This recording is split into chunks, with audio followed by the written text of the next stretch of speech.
أعوذ بالله من الشيطان الرجيم بسم الله الرحمن الرحيم.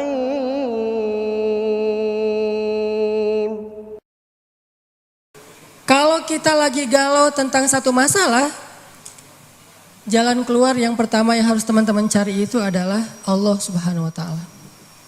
Coba tanya kepada Allah, coba baca ayat-ayat Allah, gimana cara mengobati galau atau masalah di dalam hati kita. Misalnya masalah jodoh. Allah bisa kita baca di dalam firman Allah surat An-Nur ayat 32. Ini salah satu ayat yang bisa membooster teman-teman jomblo fisabilillah. Ini ayat jomblo banget nih. Ayat surat An-Nur surat 24 ayat 32. Apa kata Allah di dalam ayat 32? Iyakunu fuqara yughnihimullahu min fadlih wallahu wasi'un alim. Nikahkanlah orang-orang yang masih sendiri di antara kalian, baik yang merdeka ataupun orang-orang yang budak. Kalau mereka fuqara, apa arti fuqara? Fakir, gak punya apa-apa. Yughnihimullahu min fadli. Allah yang akan mencukupkan mereka dari karunia-Nya. Dan Allah maha luas lagi maha mengetahui. Ini ayat booster banget nih. Datang ke rumah calon mertua, capture nih ayat nih. Capture dulu ya, capture, udah selesai capture, ditaruh paling depan. Jadi pas kita buka HP langsung ayat ini yang keluar gitu. Begitu ditanya kerjaannya apa, tunjukin nih ayat. Kan pertanyaan kedua pasti kerjaannya. Pertanyaan pertama siapa namanya, kedua kerja di mana. Siapa namanya, misalnya sebut nama kita, sebutlah Budi gitu. Oh iya kerja di mana, masih kuliah atau udah kerja? Udah selesai kuliah Pak, kerjanya Pak ini. Apa ini? Kalau mereka fakir, Allah yang akan mengayakan mereka. Hah? Ngeri juga udah pakai ayat ya. Dan Allah maha luas lagi maha mengetahui Pak. Itu juga saya dengarnya dari Ustadz gitu ya. Oh benar juga nih ayatnya. Terus gimana anak saya dikasih makan apa? Allah yang kasih makan bukan saya. Anak bapak dan saya, bapak semua kita nih pemakan rezeki bukan pemberi rezeki. Gak ada satupun kan di antara kita pemberi rezeki. Semua kita ini pemakan rezeki, pemberi rezekinya Allah. Dan ini ayat modal saya banget untuk nembak si dia. Kan saya dulu nikahnya nikah ngutang, maharnya aja ngutang ke sebelah. Tapi bilang ngutangnya jangan pas awal, nanti aja kalau udah deal baru ngutang. Udah setuju nih, kita nikah ujung-ujungnya, boleh utang dulu. Ternyata Allah mudahkan setelah itu. Justru setelah saya nikah tuh kan dulu saya kerja gak jelas ya. Memang gak punya kerja sih, bukan gak jelas. Nikah tuh gak punya kerja, gak punya simpanan apapun, gak punya bekal. Pokoknya modalnya modal surat An-Nur ayat 32. Itu modalnya, catat tuh. Kalau perlu jadikan status.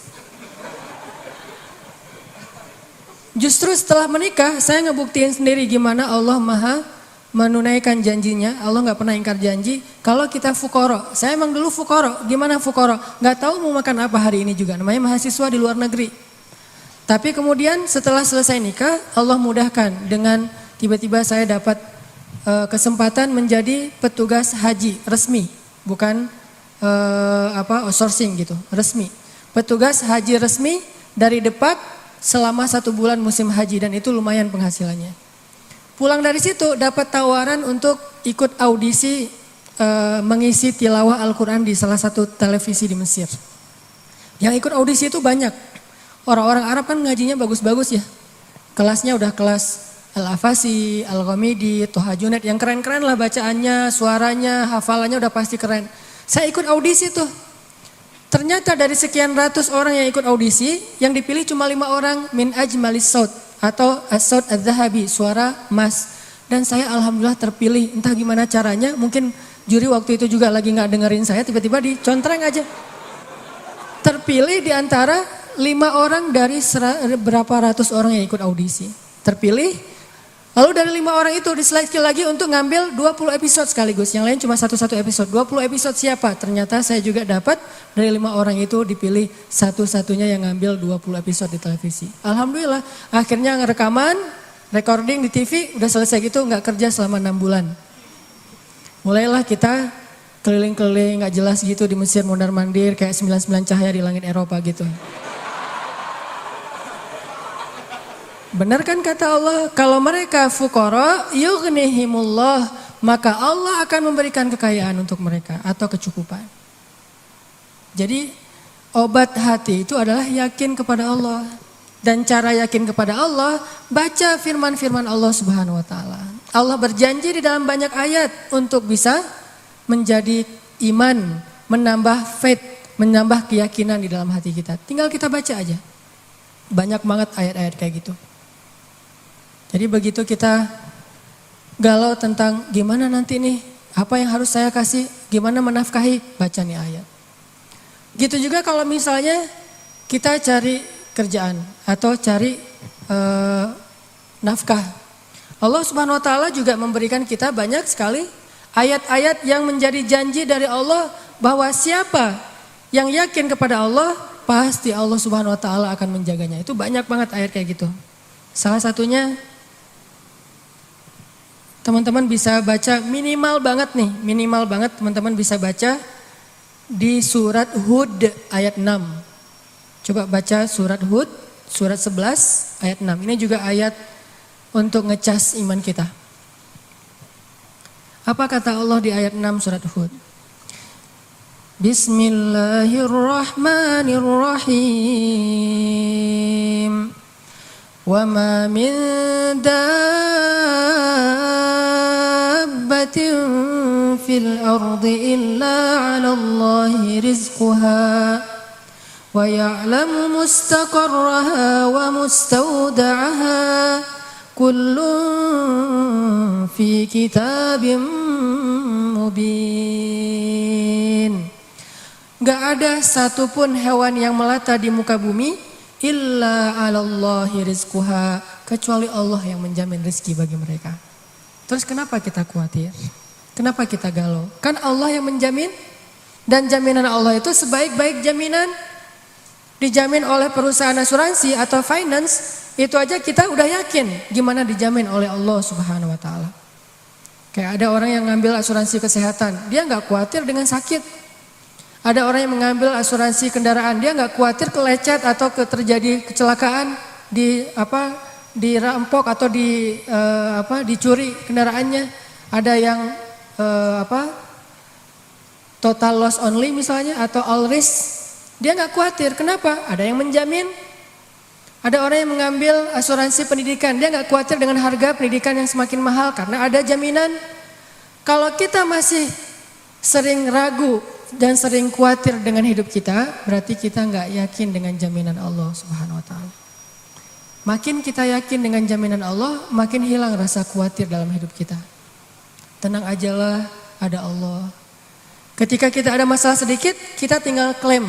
Dan mengklaim asuransi Allah itu lebih gampang daripada ngeklaim asuransi manusia. Ngeklaim asuransi manusia tetap aja ada biayanya. Tapi ngeklaim kepada Allah itu nggak ada biayanya, nggak perlu pakai nomor antri, nggak perlu jauh-jauh keluar dari rumah. Kita tinggal mengangkat kedua tangan kita mengatakan Ilahi, Robbi, saya ada masalah nih. Tetapi Engkau Maha Besar. Dan setelah itu hati kita akan langsung tenang. Ini teman-teman. Di antara obat terhadap semua penyakit hati itu adalah belajar yakin kepada Allah Subhanahu wa taala. Teman-teman bisa baca juga nanti surat Al-Mulk. Ini surat yang benar-benar ngebooster hati kita. Jadi sesi pertama ini saya pengen sharing. Ternyata kalau kita pengen menghilangkan semua penyakit hati kita, mulailah dari belajar iman, belajar yakin kepada Allah Subhanahu wa taala. Kalau kita pengen belajar menjadi orang yang menjalani hidup itu penuh dengan keyakinan, penuh dengan harapan, orangnya optimis. Caranya belajar yakin kepada Allah Subhanahu wa taala. Dan salah satu cara belajar yakin kepada Allah, baca ayat-ayat Allah, terutama ayat-ayat booster tentang kebesaran Allah Subhanahu wa taala. Inna fi khalqis samawat, dalam penciptaan langit. Bukan cuma di langit, tapi penciptaannya, prosesnya. Inna fi khalqis samawati wal ardi wa ikhtilafil laili wan nahari la ayatin li ulil albab. Langit, bumi, silih bergantinya malam dan siang atau musim, di situ ada bukti-bukti bahwa Allah Maha Kuasa. Kalau itu aja buat Allah gampang, cuma kun fayakun, apalagi cuma ngurus kita yang cuma kecil dibandingkan langit dan bumi. Kita itu dibandingkan langit dan bumi gak ada apa-apanya. Kalau langit dan bumi aja buat Allah gak ada apa-apanya lagi, apalagi kita. Jadi intinya teman-teman, kenapa kita khawatir kalau Allah menjamin kehidupan kita? Kenapa kita khawatir kalau Allah berjanji menolong kita? Kenapa kita khawatir kalau Allah Subhanahu wa taala tidak akan menyia-nyiakan kebaikan kita?